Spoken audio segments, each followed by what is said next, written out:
In the vacant parcel south of Publix, Here. it's not low, correct? Right. Because of the very strange maneuver, right? That Because and, you can't, to get back in, you have to do like that, is that the yeah, problem? you have to cross two Yeah. lanes of traffic, and we're course. supposed to put a. Okay. We're supposed to have drawn in a return or service road on the east side. Yeah, okay, well, that's easy, we'll do that. You know how easy it is to draw stuff. No, but you know, DOT likes to spend money. You give them a chance to spend money, they'll tend to do it.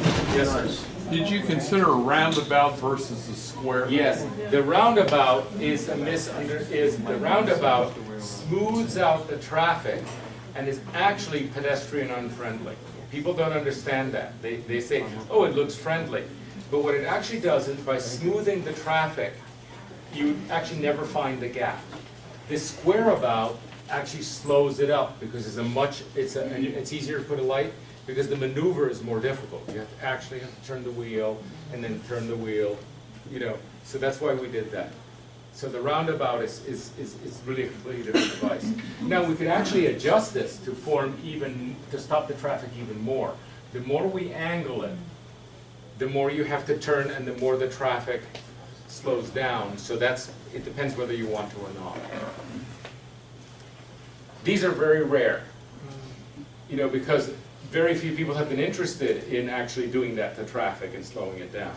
But as I said, you know, there's miles of speedy stuff. It's only when you get here that you say, calm down. But it also makes good sense with the geometry of the intersection as well. The skew of the two streets makes this a good solution. Yeah, it's not even, because it's not a good intersection. Right. Yes, sir. Where are the crosswalks, the pedestrians, where's Haven't done it yet, but would you say, Rick, that it's in the middle?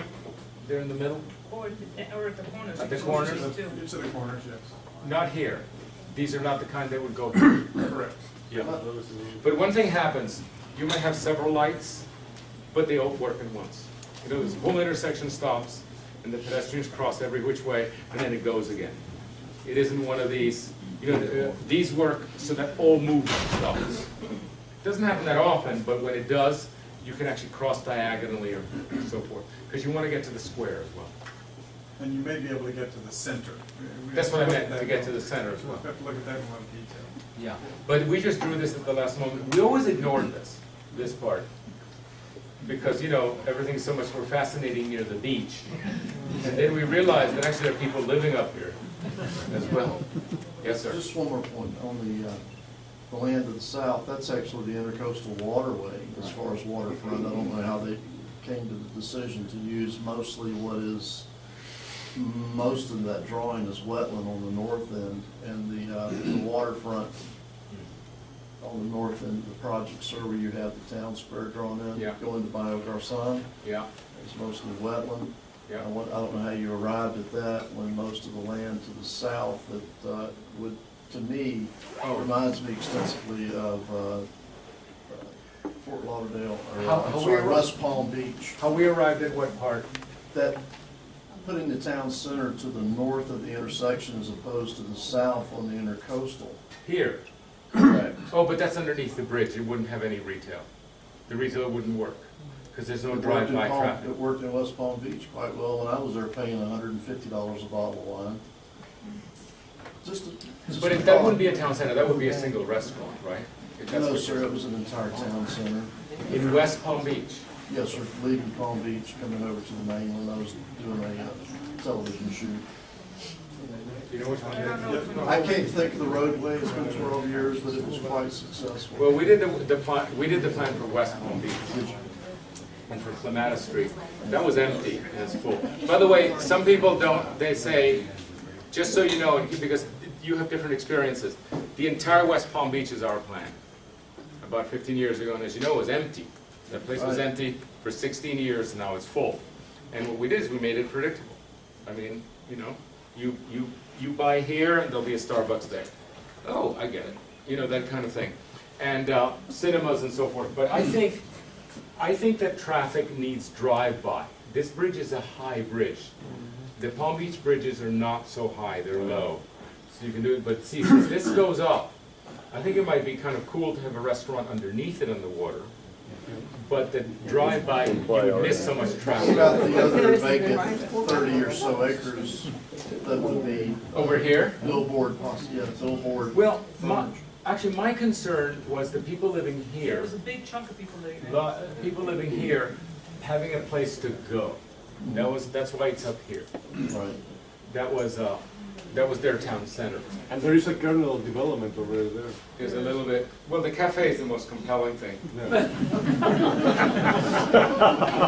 This would catalyze. There's nothing else. This would be a catalyst for the rest. But I think this could be a site that could be developed, and I absolutely agree with you that this is a terrible intersection, and it should come over here and then come up. And that would give access to these people to the beach. I mean, to the park. Well, just safe driving. if nothing else. Yeah. Okay, so let's see what else we have. Next, Can I okay, ask a I'm sorry. question? This is the Right- plan. Right there at right there at that corner.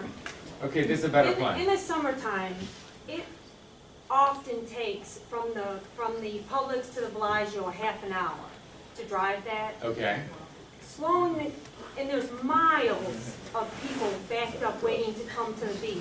right. If you slow the traffic down further, how do you get them on to Perdido Key? Well, slower traffic doesn't mean less capacity. Let me explain something that Rick might have done or I did earlier. When traffic goes quickly, the spacing between the cars is wider, right? You know that. There's less capacity at 45 miles an hour because the parking, when you get it down to about 27, you get the optimal spacing, and the throughput, which is the number of cars going through, actually increases so that the maximum efficiency is at 27 miles an hour.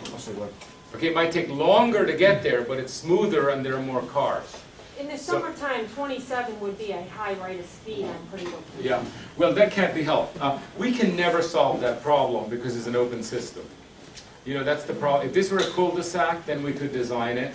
But it's that pesky Alabama connection, you know, that actually does it. So I don't know what to tell you. It's that has never been solved. You know, it's these peak hours and so forth. What can I say? It's yeah. He's going to try and solve. One thing that you would know if we did have the permanent recorder station just south of the bridge, you would know what happens for the demand as it goes through the summer and from weekend to weekday, weekend to weekday. So you would know all that information, so you could better get at those queues.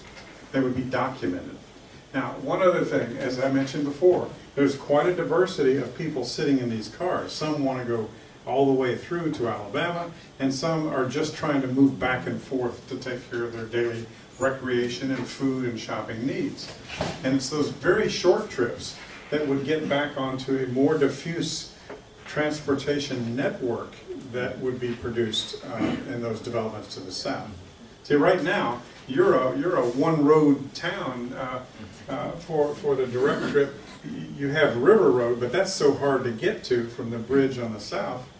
By the way, and there's one thing we Just should one say. road. You mentioned something that catalyzed. All the people down here in the island need to use this Publix, right? Yes. The absolute ideal is to get a Publix in the new town center, so you don't have to cross the bridge when it's congested that way. And we did have one drawn. I believe there's one drawn if you go back. We have a Publix site. Go back. Oh, it's way back. Yeah, Sorry. way back. It's way back, but we do have a site for a new shop, for a new medium-sized supermarket right off the condo, so you don't have to cross. You know, and by the way, now with the helicopter and everything, you don't even have to go to the, you don't even have to drive to the hospital.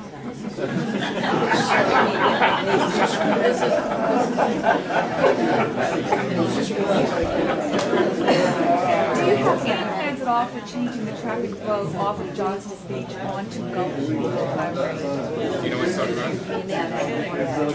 about? Off of Johnson's Beach, there's only one lane to turn left or right. So if you've got one car wanting to turn left on a Gulf Beach, you've got 10 cars waiting to turn right. Is there any plans to change that? Yeah, we have plans to change that. Okay. The minimum, you need 2 lanes coming into the intersection. Yes. You can take the super elevation down, so it's not a mountain Oh, climb. that, I Yeah. see what Just you to mean. hang on the street to look for cars coming, okay? Okay. And there's also a way to actualize that one street that goes down to the beach access road, to maybe put a left turn there, so you don't even have to go to that intersection anymore.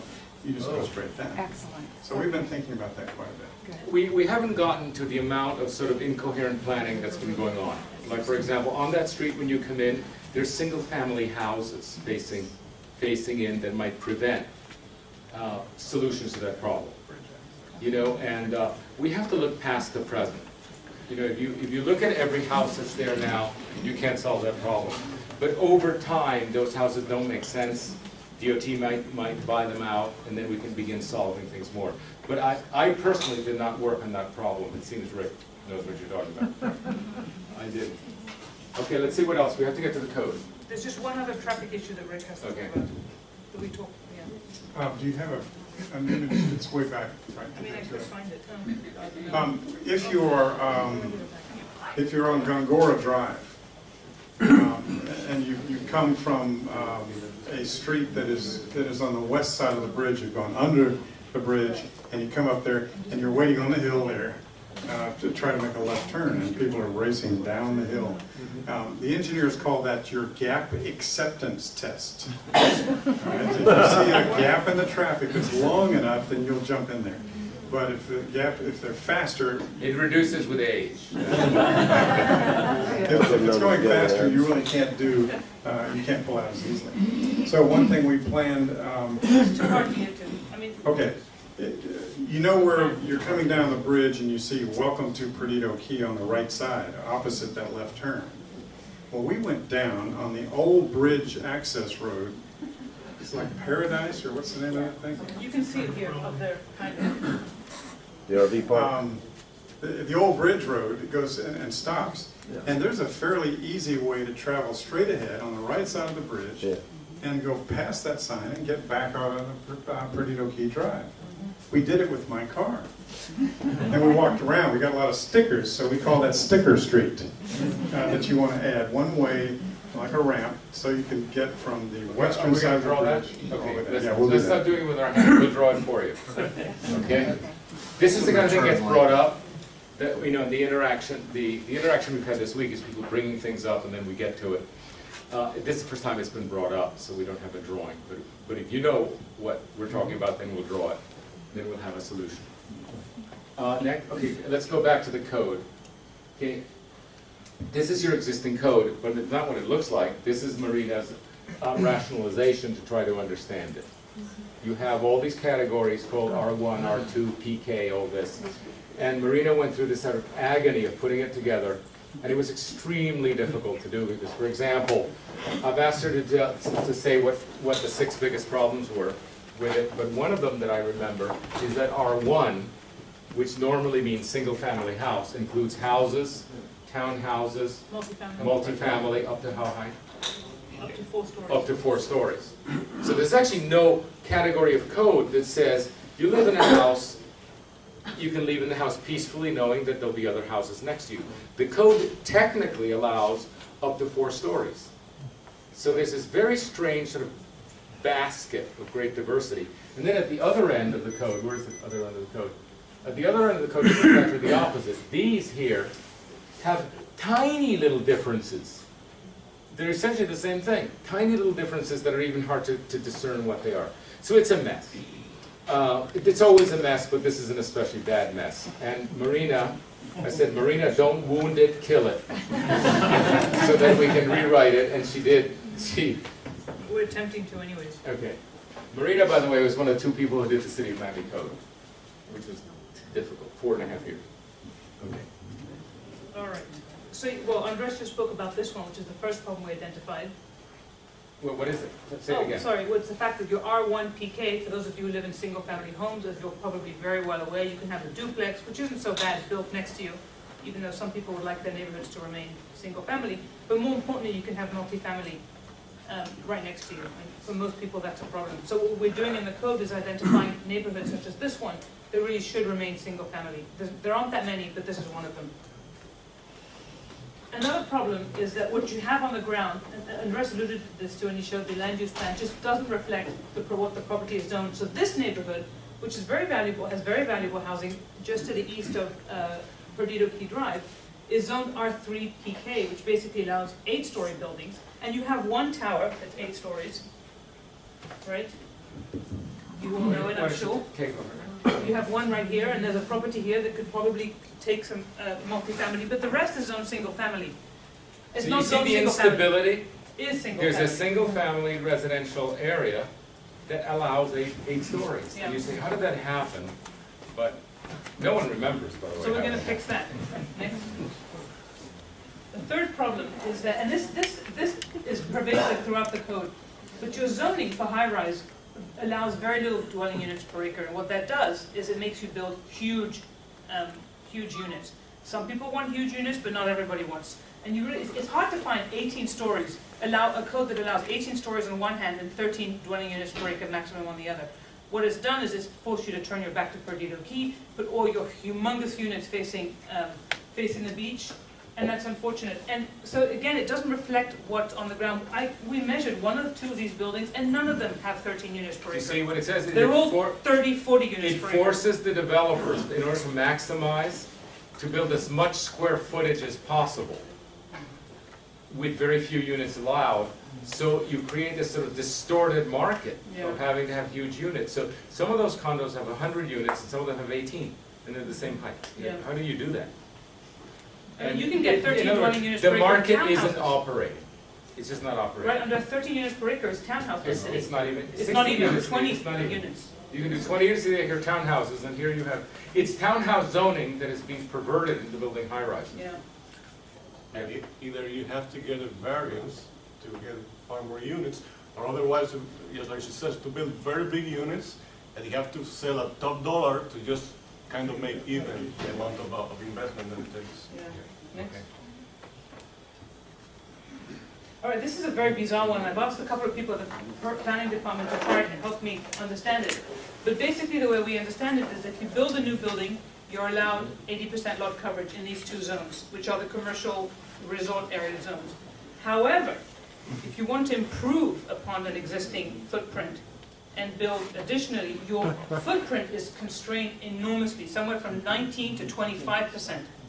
So if you build completely new, you have huge lot coverage, and if you improve an existing lot, which ultimately a lot of you are going to want to do, you're unnecessarily constrained to 25% maximum.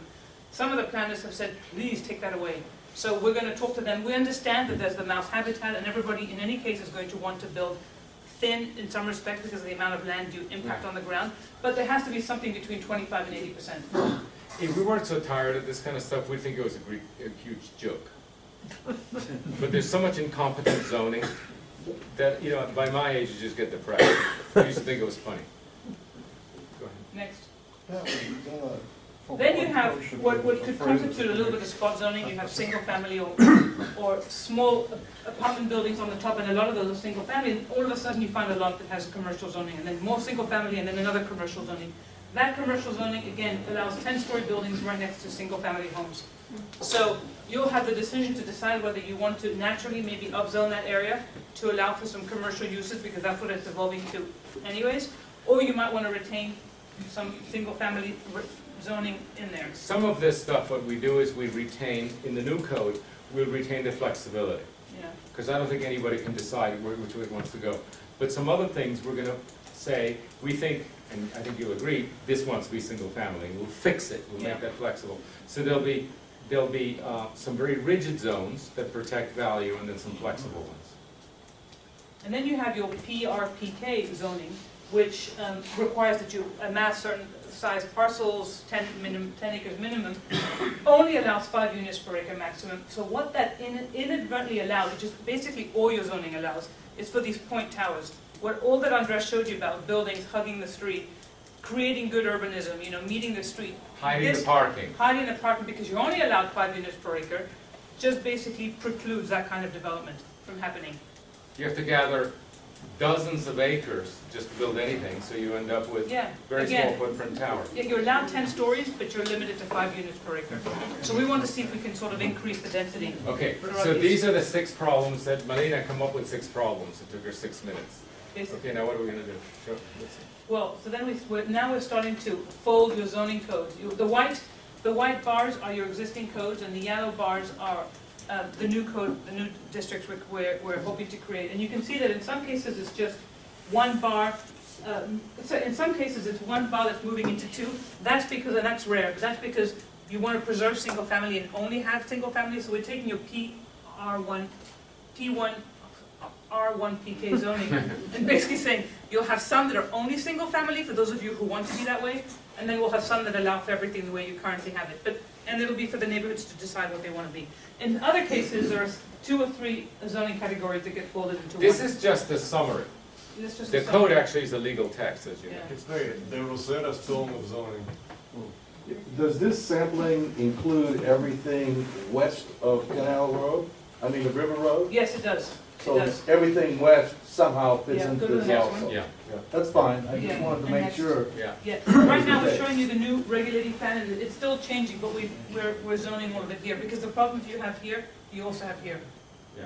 Like, for example, that one little neighborhood in Johnston, right in the middle of your... I'm going the other way. Yeah, but the one neighborhood, sorry, that you have here in the middle of the park, Yeah. that faces the water, that has 2 zoning categories. Why? I don't know, because it's only single-family homes, basically. There's some full packs, but they're rare. In the end, you will get, if you remember one of the very first slides with the land uses, very colorful, that you have every single zoning designation for all the properties along the island. That's what's going to be replaced with this. So it goes all the way to Floribama, and then that covers Yes, that. Yeah, So you see the confetti disappears. it starts to This become is more the new regular. zoning, which is much simpler. That's it from me. Okay, what's this? This is it, this is the end. Is that the end? That's the end. Have I talked about this? Well, Yes. yeah. Okay, Let's say that. so, there may even be an investor for this.